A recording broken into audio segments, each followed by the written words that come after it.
અંબાજી ખાદી વિવાદને લઈને એડવોકેટે કરી રજૂઆત।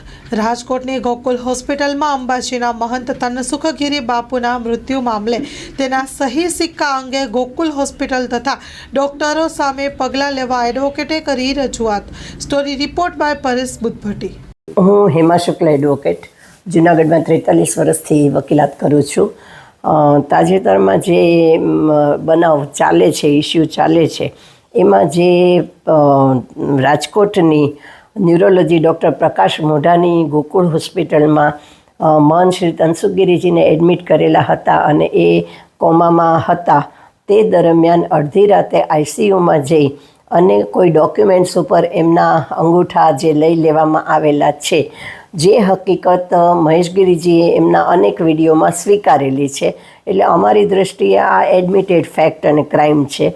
તો સવાલ એ ઊભો થાય છે કે આવી રીતે આઈસીયુમાં આપણા જેવાને રિલેટિવની ખબર કાઢવા 2 મિનિટ માટે પણ જવા નથી દેતા, દિવસે પણ એ અડધી રાત્રે આટલી મોટી ગેંગને લઈને હોસ્પિટલમાં જવું અને બ્રેન્ડેડ વ્યક્તિના સહી સિક્કાને બધું લઈ આવવું એ એક બહુ મોટો ઓફેન્સ અને બહુ મોટો ક્રાઇમ છે।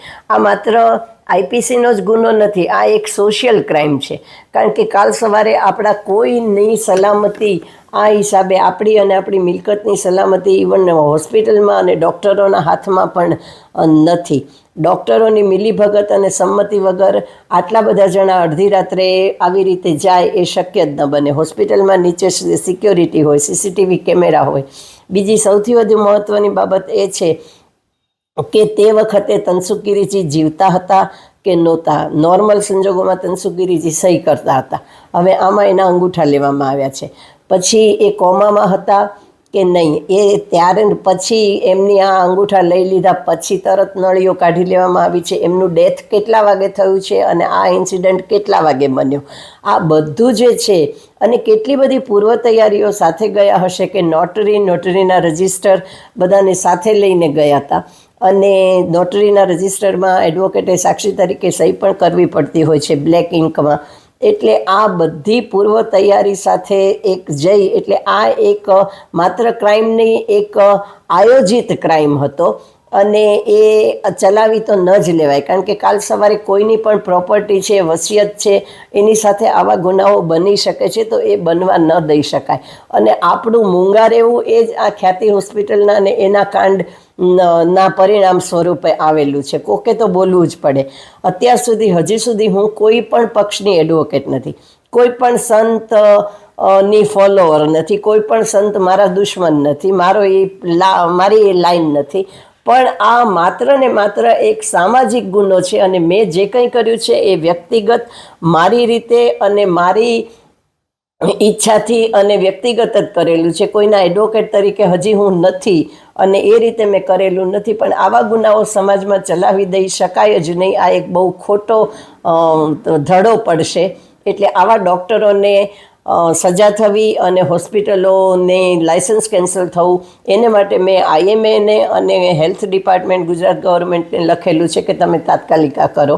અને એની કોપી મેં કમિશનર રાજકોટ અને આઈજીને મોકલેલી છે કે આની ઇમિજિએટ, કારણ કે આ કોગ્નિઝેબલ ઓફેન્સ છે, એટલે આની આમ તો પોલીસ ધારે તો આનો એફઆઈઆર પોતે લઈ જ શકે, પોલીસને પણ ફરિયાદી બનાવીને, પણ તમે આની એફઆઈઆર તાત્કાલિક લો એટલા માટે થઈને મેં આ બંને જણાને કોપી મોકલેલી છે। ગોકુળ હોસ્પિટલની વાત આવે તો કે અગાઉ આવી આવો બનાવ કે બનેલું ખરું?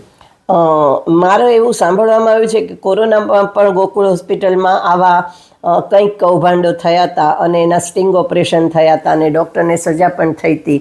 હોસ્પિટલ સામે પણ કાર્યવાહી કરવામાં આવી હતી ને આ અંગે આઈએમએને પણ રજૂઆત કરવામાં આવી હતી। મોરઓવર હું એમએસસીટીની એડવોકેટ છું અને એસટી કોર્પોરેશન અને ઇન્સ્યોરન્સ કંપનીઓની પેનલમાં છું।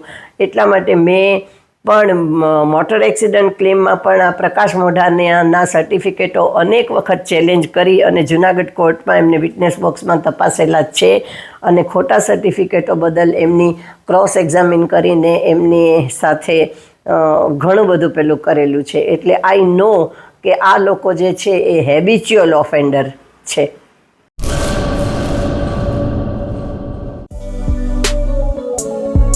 શ્રી અનંત ગૃહ ઉદ્યોગ રાજુભાઈ શાહ અને અર્ચનાબેન ચાવડા દ્વારા ગૃહ ઉદ્યોગનું સંચાલન હવે અમદાવાદમાં. કચ્છ ભુજની પ્રખ્યાત હેન્ડમેડ ખાખરા અને રોટલાના પ્રખ્યાત ગૃહ ઉદ્યોગની વસ્તુનું વેચાણ હવે અમદાવાદમાં. તો અમારું સરનામું નોંધી લેશો. વસ્તારપુર તળાવ પાસે, અમદાવાદ, શ્રી અનંત ગૃહ ઉદ્યોગ. Mobile number 9825225038. શ્રી અનંત ગૃહ ઉદ્યોગ હવે અમદાવાદમાં.